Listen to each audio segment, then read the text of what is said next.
Welcome to Champaign-Urbana's Jewish Federation Holocaust Education Center podcast series. Thank you for joining me today. I'm Elizabeth Hess. In today's episode, we'll be speaking with Katherine Babin, a student leader at Hillel who's passionate about preserving her family's history. Katherine's great-grandparents, survivors of the Holocaust, fled Nazi-occupied Kiev and then survived in Central Asia during the war. Katherine is here to tell us her story and how these experiences have shaped her family's legacy. Thank you so much for joining me today, Katherine. Of course. Thank you for having me. It's an honor. First, tell me a little bit about yourself. Where did you grow up and what made you choose Champaign-Urbana for school? I actually grew up in Israel the first 8 years of my life. And then, like most families that worked at Intel, we immigrated to the US in 2012. And so since then, I've lived in all the way up the West Coast. I lived in California, a little bit in Oregon, a little bit in Washington now.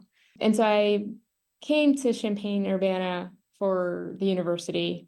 My dad would go on these recruiting trips and he would come back and tell me how nice the campus was, how great the facilities were, that everyone was super nice in the Midwest.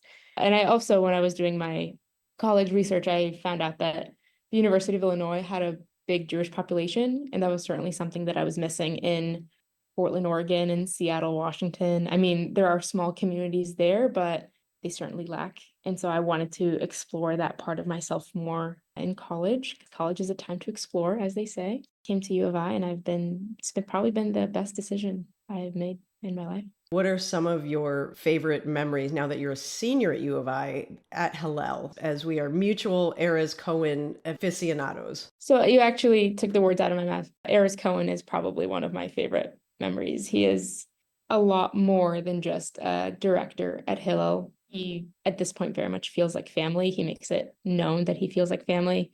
Talking to all the other students, they feel the same way. So I know I'm not the only one when I say this. Hillel has probably been the place where I spent the majority of my time in college, and more so than any apartment or classroom. I started going there, I won't lie, for free Shabbat meals, but it just so happened that you just stick around and you keep coming back.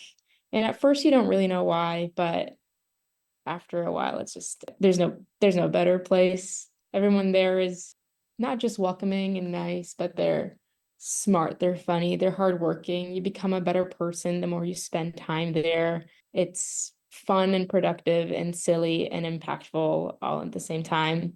It's really the best place on campus. At what point did you share with Erez that you were the descendant of Holocaust survivors? It was last Yom HaShoah. We were sitting around in the spring of 2024. There was a smaller turnout than we had expected for the ceremony that they had.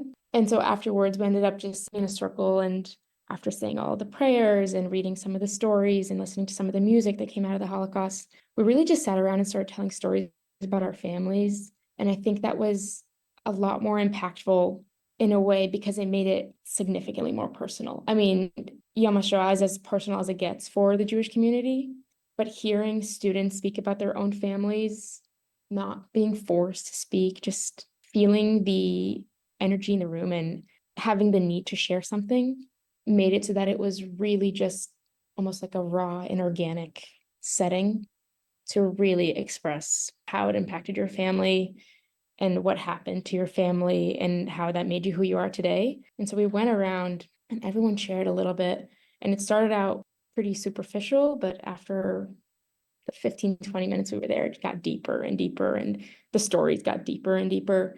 And Erez was there, and he shared a little bit of his own family's experience. I shared some of mine, and we all went in a circle. And I mean, that really is the power of Hillel, that things start on a superficial level, and then you don't even know it, but you're just sharing the deepest stories that your family history has. It was a really, I don't know if special is the right word, but it was a special experience. Well, you're here to share that story with me and our listeners. Let's talk about your great-grandparents who survived the Holocaust under pretty extraordinary circumstances. Can you tell us a little bit about your great-grandmother's experience, how they managed to survive the early days of the war?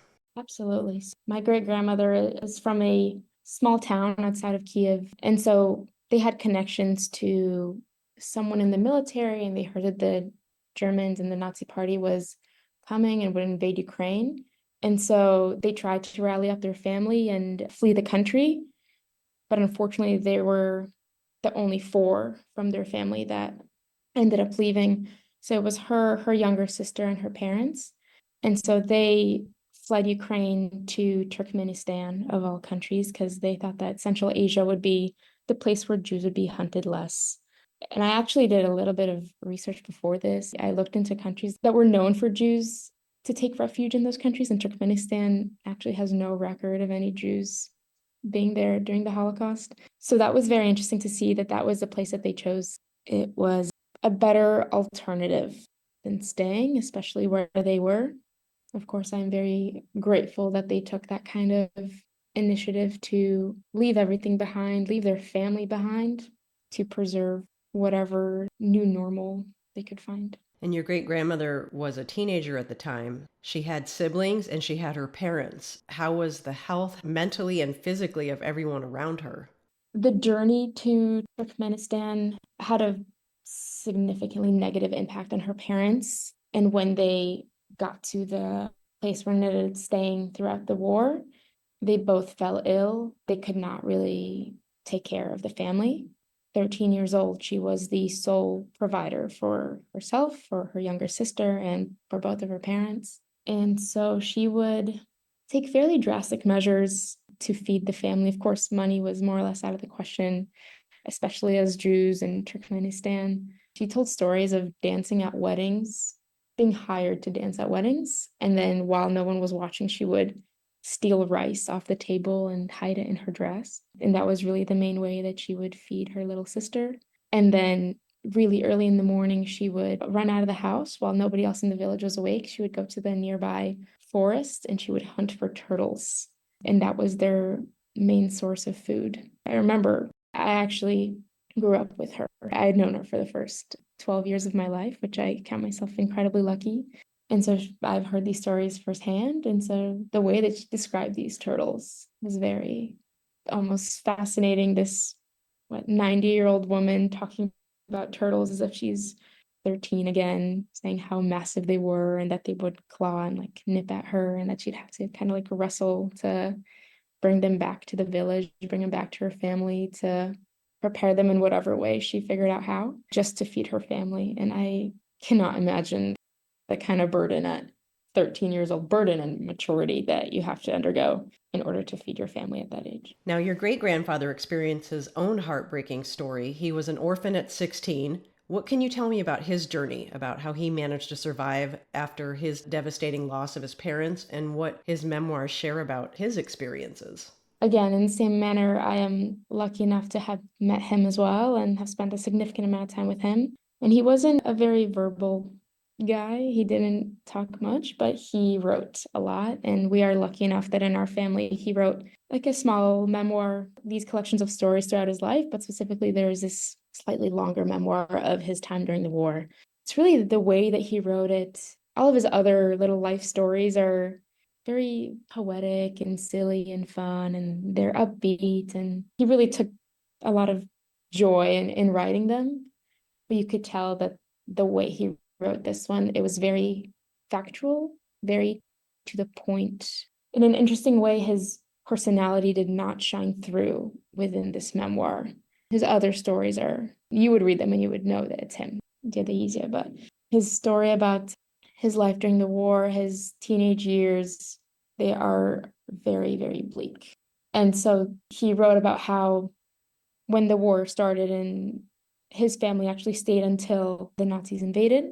And that's when they started drifting east toward central Russia. So he talked about walking in the Russian wilderness during the winter, being very thinly clothed, being very hungry.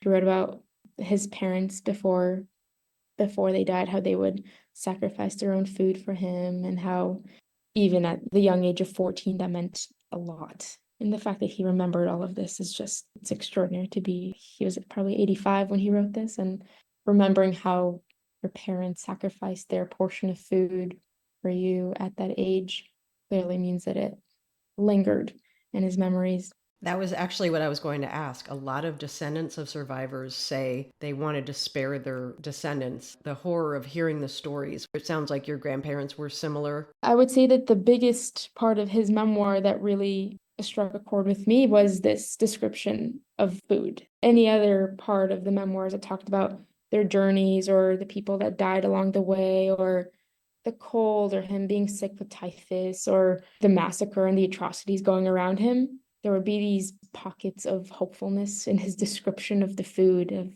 friendly non-Jewish neighbors that would share a bowl of grapes or a piece of bread, and the way he would describe how the bread smelt and how it was warm and the plate that it was handed to him in. It was these little details that this person was going through an incredibly, incredibly difficult period in their life. And it was something that has stuck with me ever since I read them, especially given that the time that I had spent with him, he didn't really talk about these memories. In some ways, it sounds like you had a lot of detail. In other ways, your great grandparents may not have shared everything all at once. How did information trickle down to you? We had this interesting thing that happened where my great grandma would bring up her stories almost in these little pockets. It would be like a sentence or two about an experience that would happen, but she would spread this information along my sisters and I and my mom.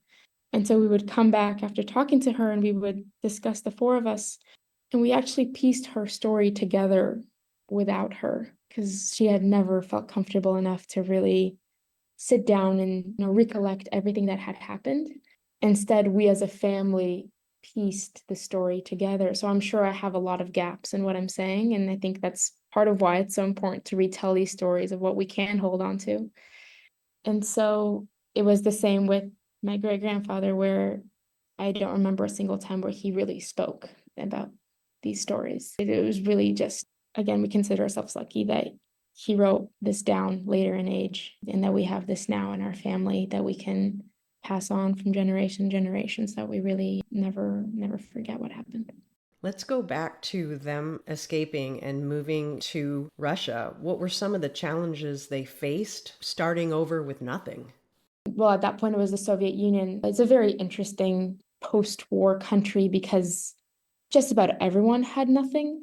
The interesting part with that is that although the Soviet Union as a whole was anti-religion, of course, the Communist Party did not allow the practice of any religion, Jews were targeted more than the other religions. It was actually stamped in passports that you were Jewish. So there were Russians and there were Jews. And no matter where you went, everybody knew. There was like a label, you are a Jew. My mom always says that she could not escape her last name, that she has such a Jewish, quote unquote, last name that she was very heavily targeted, not just by other students, but by teachers and professors in university and really just everyone around her. Second, you are known to be Jewish, it is just the treatment that you got, even in a country that should not have an emphasis on religion, given that it was the Communist Party. But the past multiple months, I don't know how much time you spend on social media, but just about any comment section fled immediately to Israel because they needed somewhere to go where they were not a target.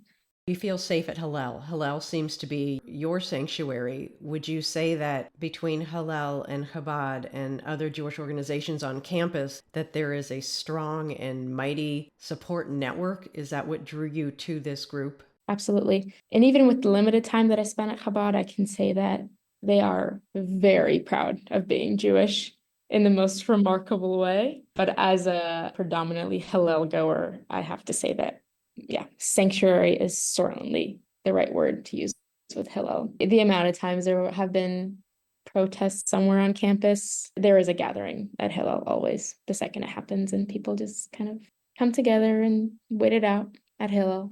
And Ares walks around and checks in on everybody, see how they're doing, how they're feeling, and how their day is going. And so it has been truly a blessing to be part of that community. In many parts of the world and right here in the United States, anti-Semitism seems to be on the rise. Have you experienced it personally, and are you afraid of where we are now? I would say that we are not yet at the same severity where my parents felt it, but it is certainly on the rise. And my personal anti-Semitism radar has been going off like crazy, especially the past couple of months. It has been on the rise for the past, I don't know, maybe 6-7 years, but the past multiple months, I don't know how much time you spend on social media, but just about any comment section, has an explicitly anti-Semitic remark. And that is a very scary world to be in, because there used to be a time where anti-Semitic rhetoric would immediately be shut down. And now people are very quickly moving away from that. And it is getting scarier and scarier to proudly wear a Magen David outside. What would you like your peers, your future children, if that's the route you go, what would you like everyone to gain from your great-grandparents' story? What is the main message from their story? To my non-Jewish peers, I would hope that they take away these events were very real, and very real human beings went through these atrocities. And so it is imperative that we as a country, but also as a people, the whole world needs to remember that this was real and this happened, and it's important to stand up for things that are wrong. And to my Jewish peers, who I would argue most have very much internalized the Holocaust and its atrocities, and I would hope is something they never forget. They need to remember that staying together and persevering is an option. And as long as we are united as a people, it is possible to overcome all of the anti-Semitism that comes our way. And it certainly comes in waves, but waves pass, especially when we are together. Before I let you go, can you just go back a little bit to maybe Passover or Hanukkah or one of the lighter holidays that we do celebrate and give us a memory of your grandparents feeling like a proud Jew? What did that feel like with Holocaust survivors and you as a young girl? I don't remember which holiday it was specifically. It was certainly a Jewish one because we were in Israel. I remember looking across the table and seeing my great-grandmother there. And she had mentioned that when she was growing up, they were not allowed to practice Jewish holidays. They were not allowed to light candles even on Shabbat. They were not allowed to do any of these things. And to see her wholeheartedly not only sitting around the table with her descendants and the generations that came after her, but also truly finally getting to live the Jewish experience. That was a kind of warmth and hope that I don't think I'll ever forget. It was really impactful to see her. I think she even teared up. I remember it as her tearing up, looking over at the table, seeing her kids, grandkids, and great-grandkids sitting all together, celebrating a Jewish holiday in Israel. That is something that I only hope to experience in the future as well. Thank you so much, Katherine, for sharing these deeply personal stories today. Thank you for tuning in to today's episode of the Champaign-Urbana Jewish Federation Holocaust Education Center podcast series. Katherine Babin, thank you so much for your time today. Thank you for having me.